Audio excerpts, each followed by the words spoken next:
Good evening, people. Yet another nightly update for Dave's diary. I was just sitting down loading one of the videos or reviewing one of the videos before I upload it, and I thought, oh, hang on a minute, there's another idea. And it's one of those things that comes from, well, looking at things and considering the comments that you've just made. And this time, let's see whether it works, because I've just had the idea. That's why I'm out here now, making the video. What I had done while talking to you lot, I'd made mention of, oh, what was this thing for? And it was this bar and this rod that had a 10 by 1 millimeter thread tapped onto it, or dyed onto it and tapped in here. I thought, what was that for? And then I remembered, I had an idea to replace the long 6 millimeter threaded rod that was initially going through the, I'll just give this a bit of a wriggle off, through the base rail, the fixed rail, and it's extended out quite a ways, and I had the idea that I could thread the rod backwards and forwards to restrict and then fine-tune the movement of this rail. It proved not to be such a good idea. The longer the threaded rod came out this way, the more easily it could deflect. It was okay when I had the parallel arm only with a 200 millimeter pivot, and then that's the way I've been having it for most of the time. But then I went to the 300, and then I went to the 400 spaced pivots, and of course that wouldn't have worked at all with the big long floppy 6 millimeter threaded rod. However, a 10 millimeter threaded rod, not so floppy, and it would be able to extend out and do the jobs that I wanted. Then I came up with an even better idea, and I know I'm recounting everything, but I had this little mechanism that was actually fixed to, or threaded onto a bolt that was fixed to the aluminium rail. Okay, that's great. And it only had a little bit of movement because I'd put spaces in between that this would react off, and I could tune it. So that was a good idea. However, in this configuration, I won't be able to have that because this is movable. Oh, okay. Why not just put a threaded, a bolt in a position like this or this or this, so that it can act as the replacement of that. I thought, well, that's rather reasonable. It also had the benefit that instead of having a centrally mounted pivot, this one, or not a pivot, but a adjustment, it actually had the downside of as I moved it down like that, it would, blow me, be so far away from this that it would let some flexion come into the joint. But having it down here accommodated some of that.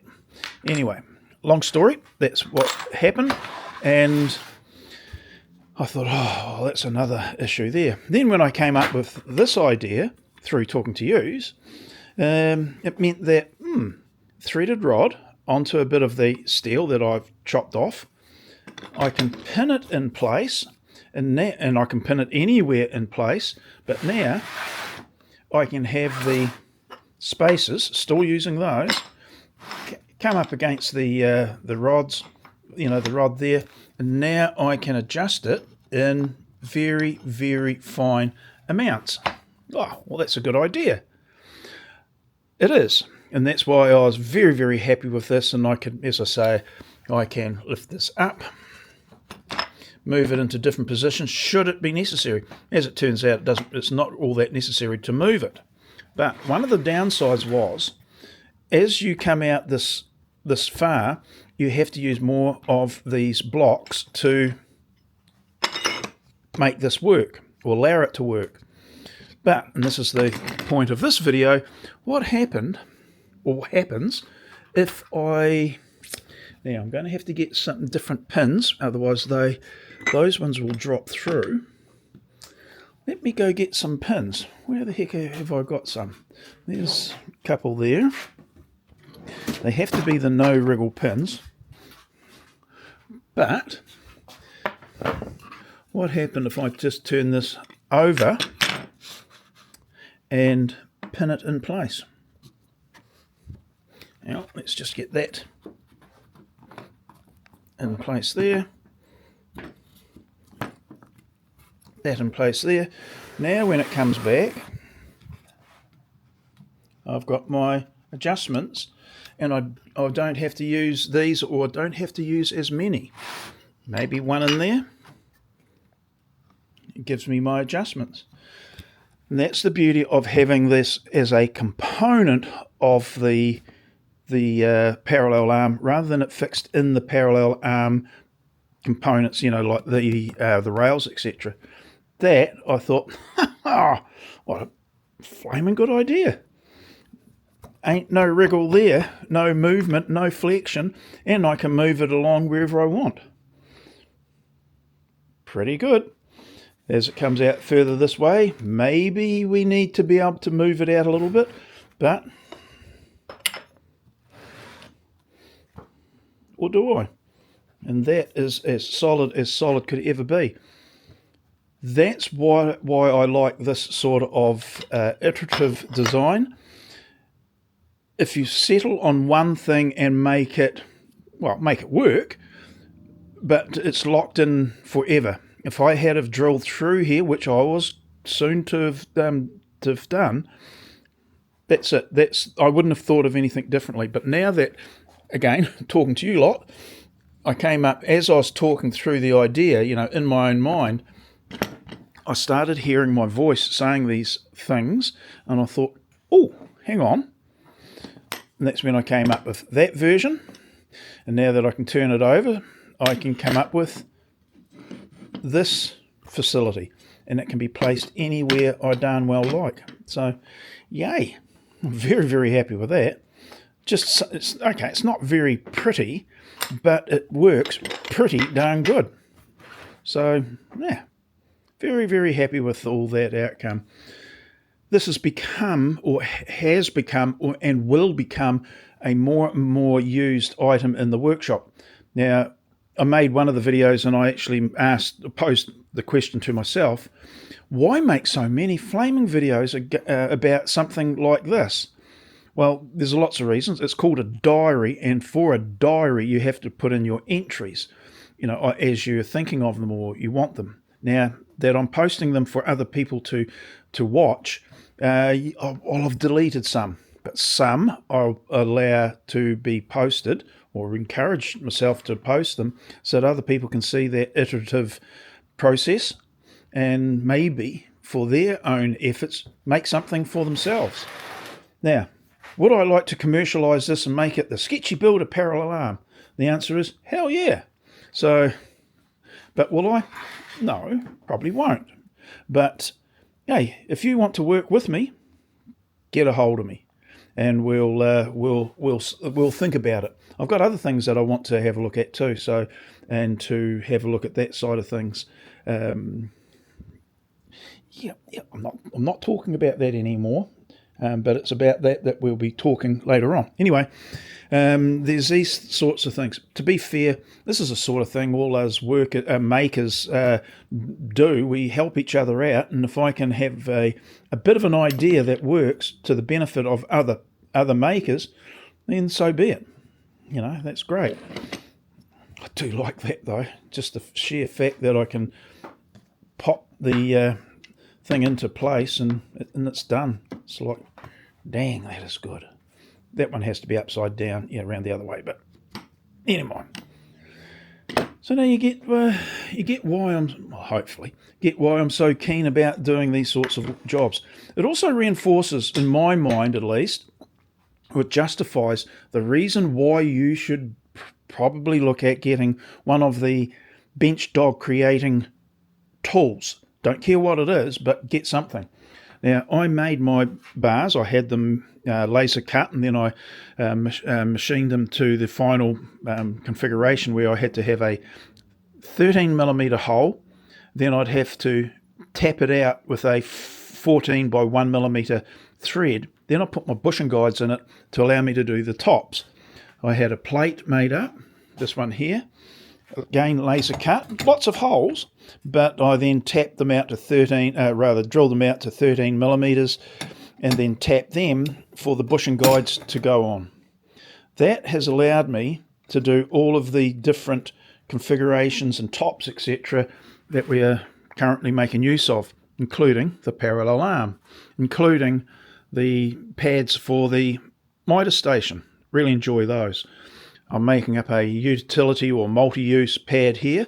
That's, well, like its name, multi-use, but is actually going to be used in conjunction with a piece up there for drilling holes anywhere within the top.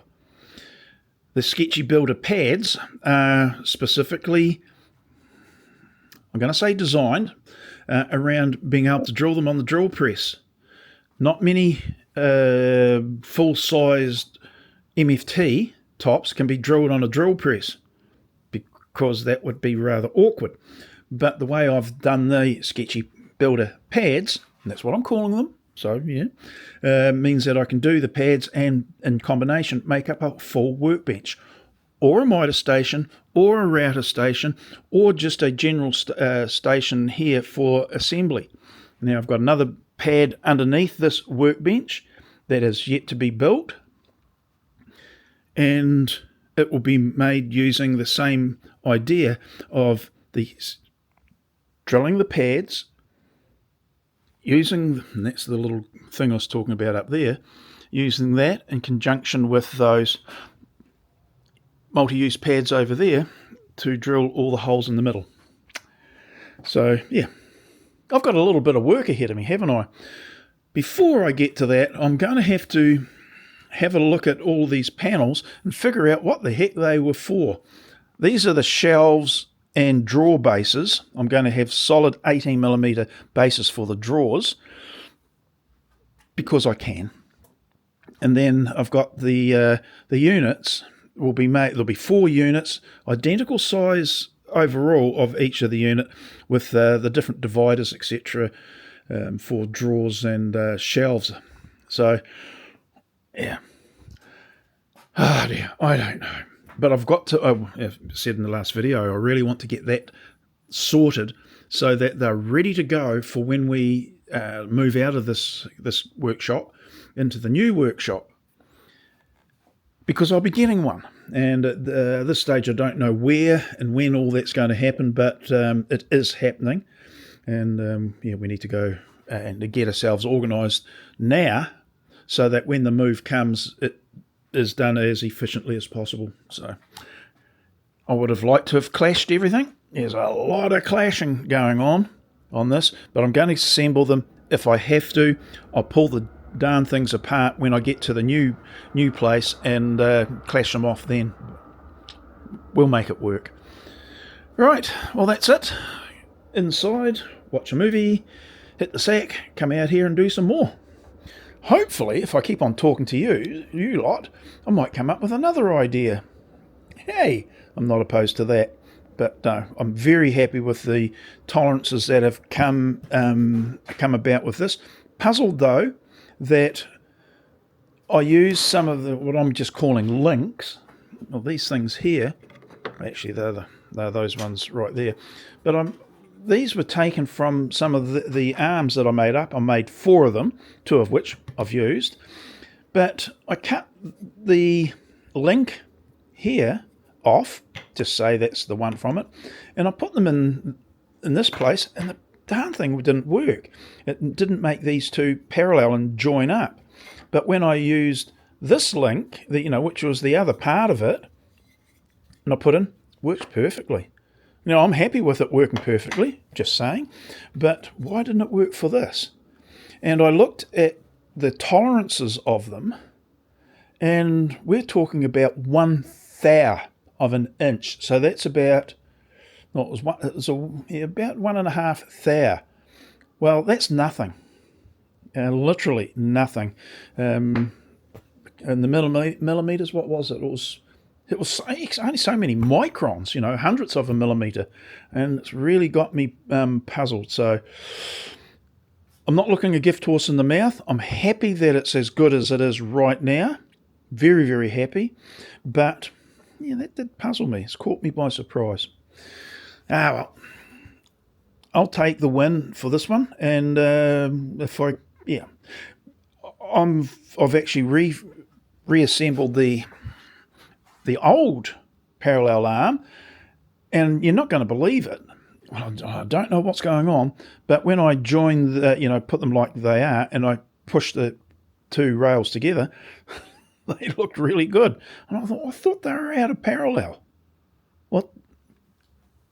The reason I did that, I'm going to throw some more holes in it, but I'm going to use that one as a parallel arm for the dimensioning router. That means I don't have to move this, or may not have to move this at all, wherein I can use the second parallel arm over here. So that's kind of a good idea, a good facility.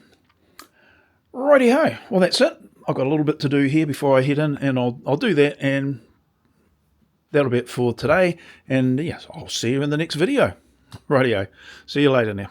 Bye.